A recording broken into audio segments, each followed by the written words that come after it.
Hey guys, welcome to Thursday Thoughts. And what am I thinking about today? Today I am thinking about school. Back to school. This upcoming week, most of our kids here in Des Moines are going to be going back to school. And so this Sunday, we're having a special day at our church, and that's Back to School Sunday. And Pastor Mallory's going to share for a little bit or longer. Pastor Drew's going to share for a little bit. I'm going to share for a little bit. And then we are going to pray for our kids and for our teachers as they're all going back to school, because we feel like that our kids need a spiritual support system. And so we're not just going to pray for them on the 22nd, but we're writing names on cards of each one of our kids and giving them to people who will make a commitment to pray for those kids every day through this coming school year, so that they have a prayer support system. As you're going back to school, and I'm trying to get back in the spirit of going back to school. I got my back to school haircut today. What do you think? Huh? Yeah, I'm running with that. And then see, we have all these. I didn't even know they still use paper and pencils at school, but I guess they do. And so we've been collecting materials so that the kids at Lovejoy, we're going to be donating this stuff to Lovejoy and being a part of that. And they're going to go there and they're going to learn reading, writing, and arithmetic. That's what you learn on the south side of Des Moines. Reading, writing, and arithmetic. But you know what?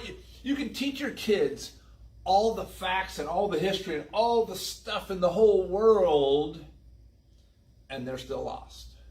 So I would encourage you to not just teach your kids this stuff, which is important for them to be able to read. And I just saw where one of the states removed the requirement to graduate from high school. You don't have to be able to prove that you can read or write. I know. Thank you, Oregon. I'm so proud of them out there. Wow.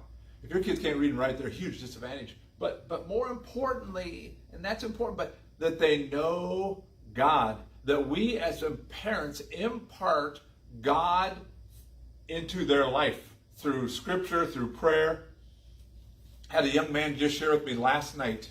He shared how he is, and he's a relatively new Christian, about, 8 months.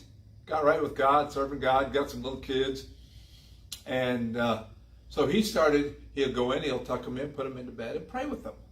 And last week he had a tough day, and he went in, he tucked them in, and he turned to head out. And his little girl said, "Daddy, aren't you going to pray with us?" Wow. What a cool thing. He is doing a great job. And so I encourage you, maybe you don't have any school-age kids anymore, but there are kids around, or maybe you'd like to be a part, just contact Glad Tidings. We'll send you a name. You don't have to live in Des Moines even to pray for these kids. But we got a lot of kids who need God to continue to flow and work in their lives, and for them to get a good education so they can read the Bible themselves. Hey, thanks for being a part of Thursday Thoughts, and back to school.